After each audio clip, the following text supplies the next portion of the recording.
Okay, good day, ma'am sensors. We are back.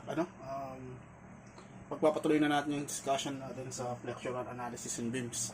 But today, we will solve problems na.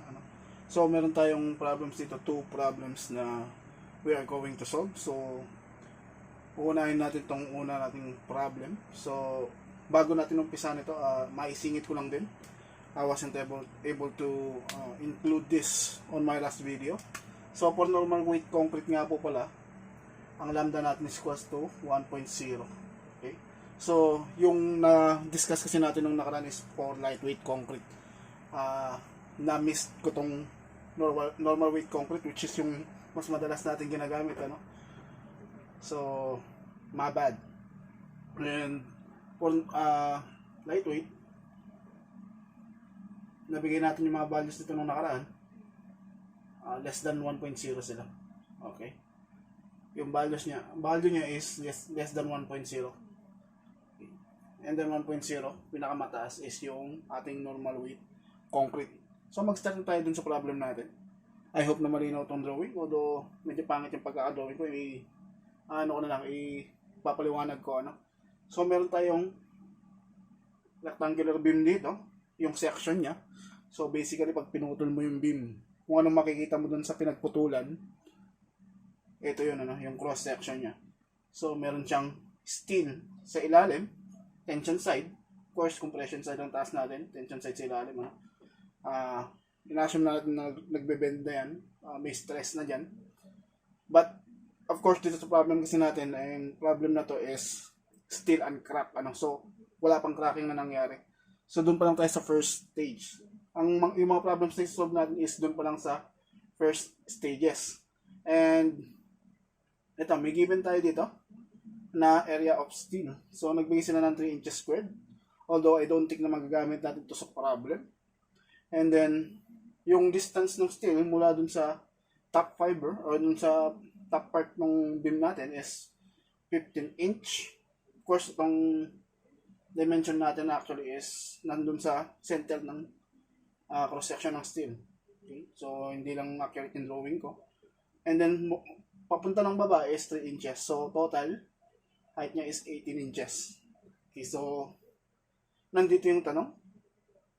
For letter A, assuming the concrete is uncracked, compute the bending stresses in the extreme fibers for a bending moment of 25 feet kips. Okay, kips, itong K, That's actually kips or kilopounds. Okay, so K lang ang nilagay nila sa book. So, let's just keep it that way for now. And then, the normal weight of concrete has an FC prime of 4,000 PSI. So, 4,000 PSI daw yung FC prime natin or ultimate compressive strength. Okay, and ang tanong dyan is yung bending stresses. Dito sa letter A. Bending stresses. Okay.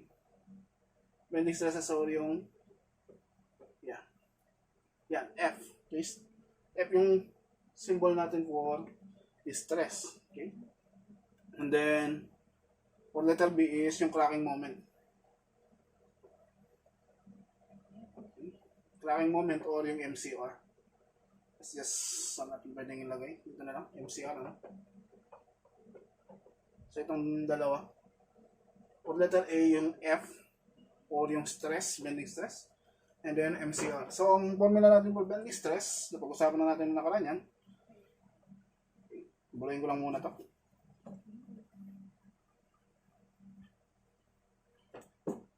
Ang gagamitin natin is F is equals to MC over I. Okay? So, yan yung formula ng stress natin. Madalas ginagawa ko lang Y itong C. Nasanay lang kasi ako. Okay? But yan pa rin yung distance natin from neutral axis. Any stress of your beam going to neutral axis, yan yung magiging parang moment arm mo. Then, gross moment of inertia to. Okay, so,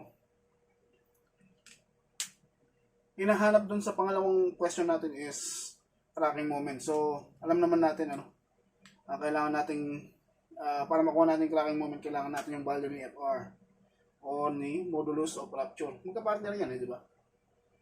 Bago mag-crack yung beam mo.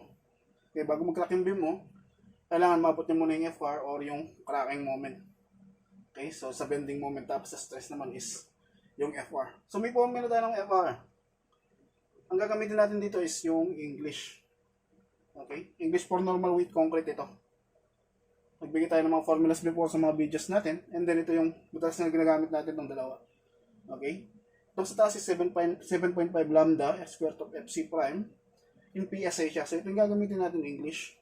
And then sa metric is 0.7 lambda square root of FC prime in megapascal. So, lambda natin is 1.0. Katulad nga sinabi ko, normal weight concrete yan. Normal weight concrete. Okay, so dahil maliit ang board natin, inuna ko lang muna po yung questions. So, basahin nyo po ng mabuti yan. I hope na mabasa nyo kahit maliit yung pagkakasulat ko. And then, papalitan natin to. Mag-start tayong mag-solve ng mga unknowns natin. Okay, so pupurahin natin yan. Pwede nyo namang i-post yung video para mabasa nyo. Before kayong mag-start, mag-answer din. Mag-subrahin na natin to. Memoriado naman natin yan.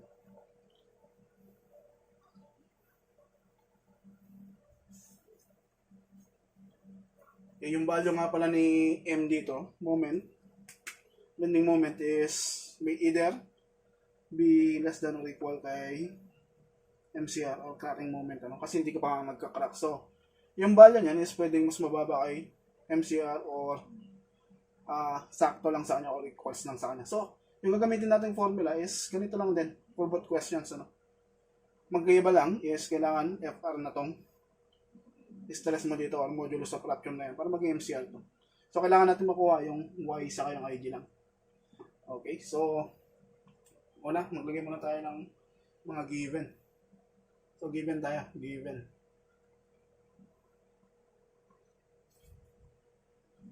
Yung kanina, 25 foot cube. Bending moment yan. And then, FC prime, 4,000 PSI. Tapos,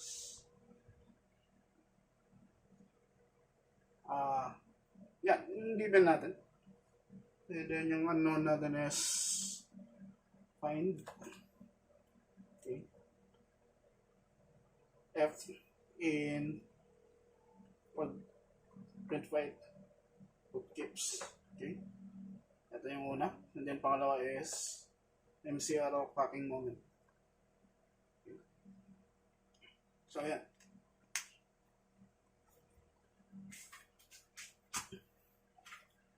Okay. So una natin hanapin to. Yung FS.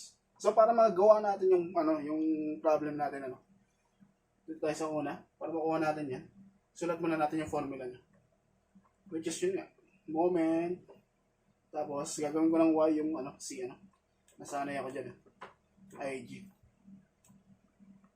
Okay? Dahil hindi nag-crack yung beam natin, yung Y is equals to 18/2 lang yan,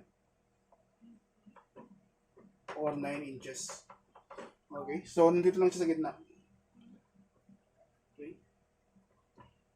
And then, IG natin is equals to moment of inertia ng moment of inertia ng rectangle. Tandaan nyo na to kasi ito ang madalas natin gagamitin for rectangle. So, gamit na gamit yan, bh cube over 12. Base, hindi ko nalagay yung base niya. Base is actually 12 inches. So, 12 inches to.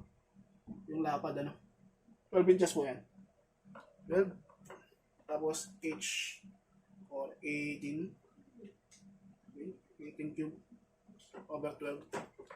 And then inches to the fourth. Yan ang unit ng ating moment of inertia. Kunin natin yung magkikita natin. Okay. So that. So 12 times 18 cube over 12 cube.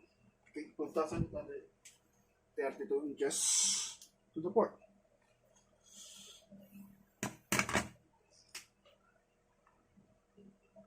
5,832.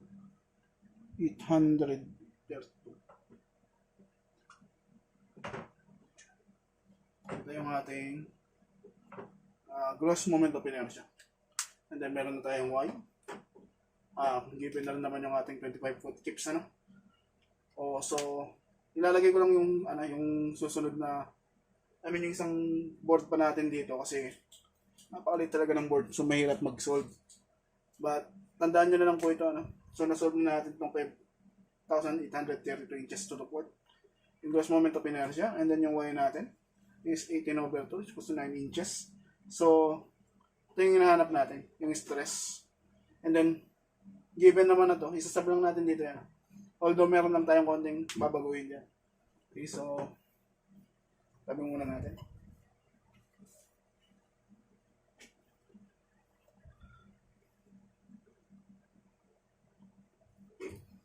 So kahit maliit yung blackboard, let's redraw yung ating figure. Kahit na maliit yan. Okay, 15 inch, 3 inch, and then 18 yung buo or yung height niya. Yung AS, sabi ko naman sa inyo, hindi gagamitin. AS 3 inches squared. Okay, so meron na tayong nakuhang Y or Y bar, 9 inch, and then meron na rin tayong moment of inertia or gross moment of inertia equals to 4,832 inches to the port. Inches to the port, tama ba?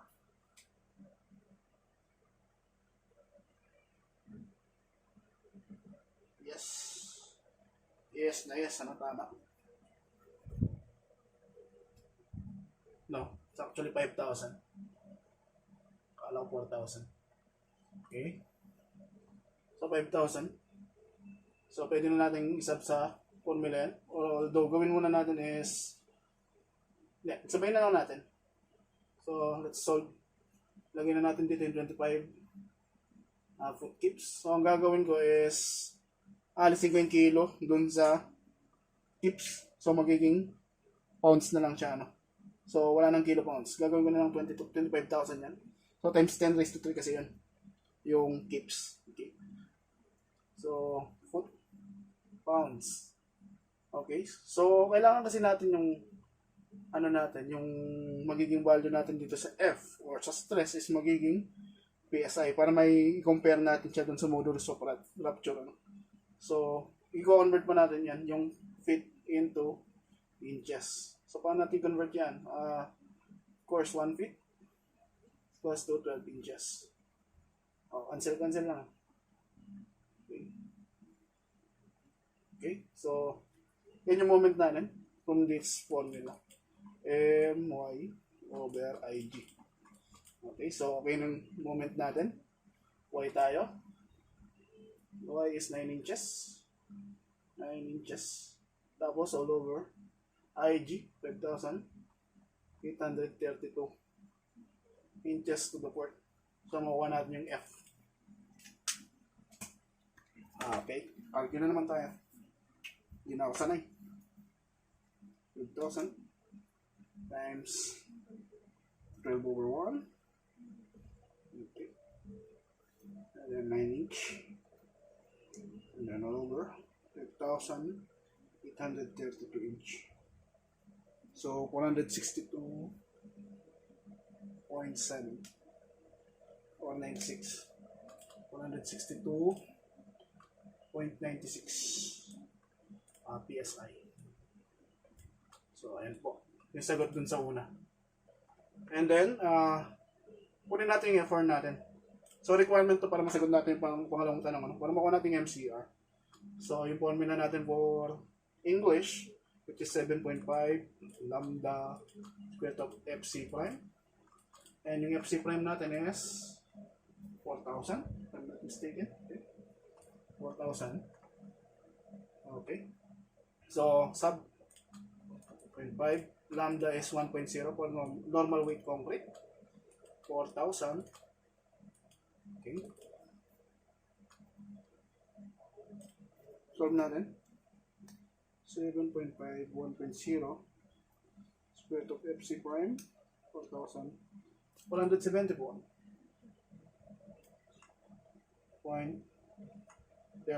PSI.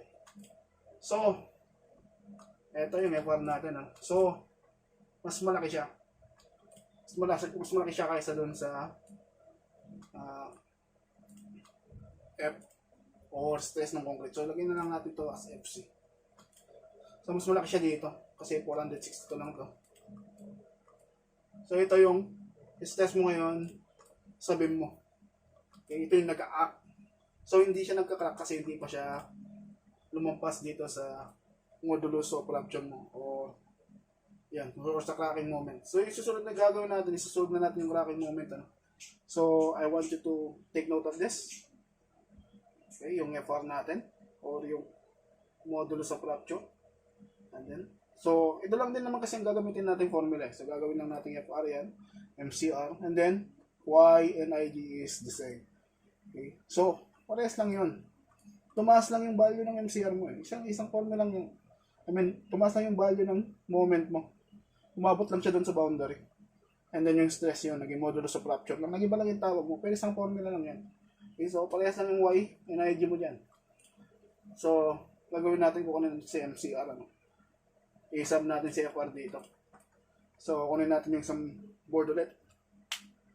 Pause nyo yung video kung kailangan nyo pag-aralan pa tong solution na to.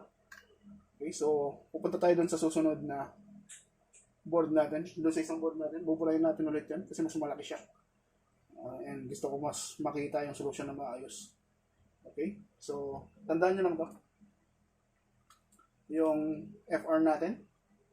And then, yung Y, tapos yung IG. Okay.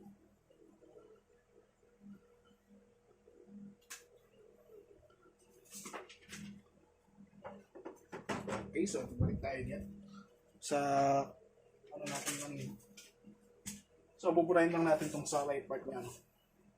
Leave natin yung sa left kasi related din naman yan dito sa susunod.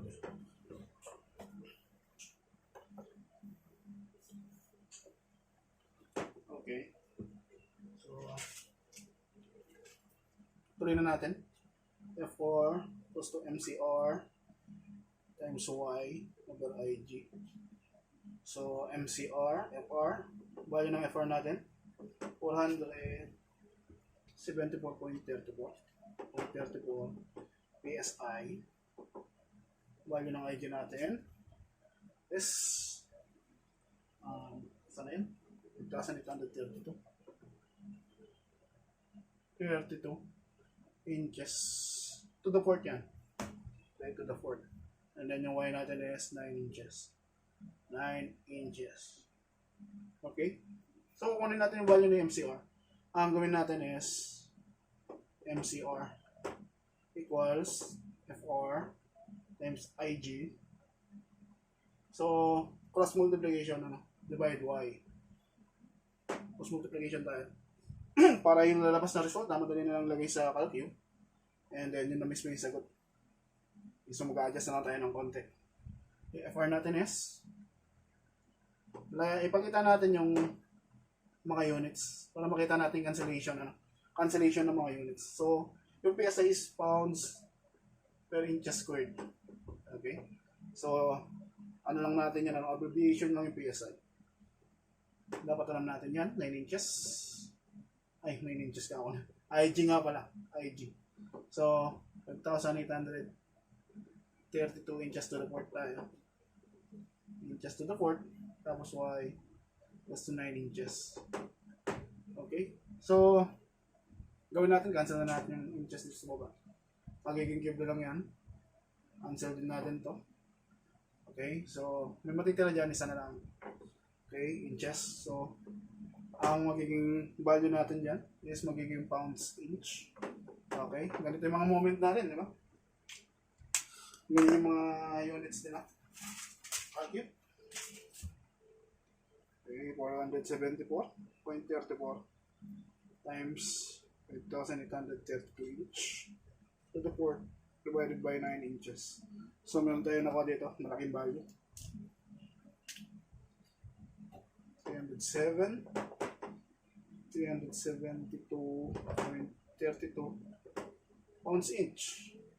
Okay. So mahaba. Ang gawin na lang natin is katulad nung kanina. I-ano ulit natin siya, ano. Ibalik natin siya dun sa maliit na value niya. I mean dun sa mas maiksing version niya. So 372.32.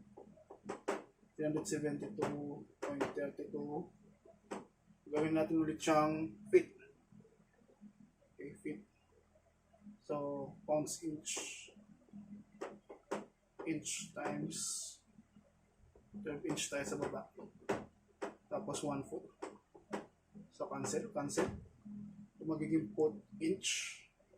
Sagutin natin yan. 372.32 times 1/12. So, parang dinivide mo na siya sa 12. So 25,000. 253,000. 947.69. So, pounds foot na tayo dito. Pounds foot. So, ang gagawin natin is i-convert natin ulit itong kips into pounds. So, alisin mo lang yung parang divide mo lang siya sa 1,000. So, magiging value mo dyan is 253,000. Yeah. So, magiging value mo dyan is 25 point. Wait lang. Wait. So,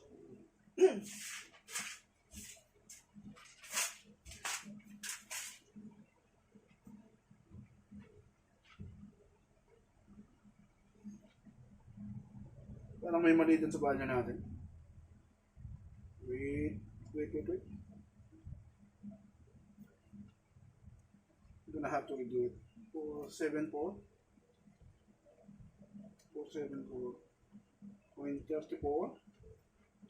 times 12,832 divided by 9. So 372, tama naman. Then 12 inch pounds. Ito sa conversion nagka-problema. Pound inch yung pound inch. Okay, so pound inch.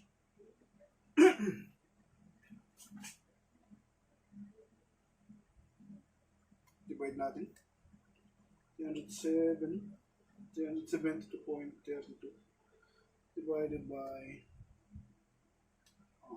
12. Ayun. Okay. So, nagkamali siguro ako ng pagkakakarikyo kanina. 25,000 na lang pala ito. Medyo nangangalawang na. Nagkamali lang tayo ng pagkakakarikyo. Okay.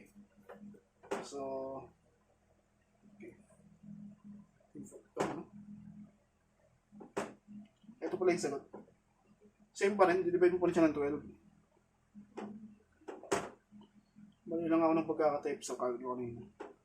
Okay, 36. Okay, pounds. Pounds foot na tayo dito. So, katulad ng sabi ko, babalik natin sa kips itong pounds. So, parang gagawin mo dyan is times 10 raised to 3 ulit yan. So, babalik ka lang ng 3. So, 1,000 kasi yung kilo eh. So, magiging kips ulit yan. Okay, 25.6. Yan. Foot kips.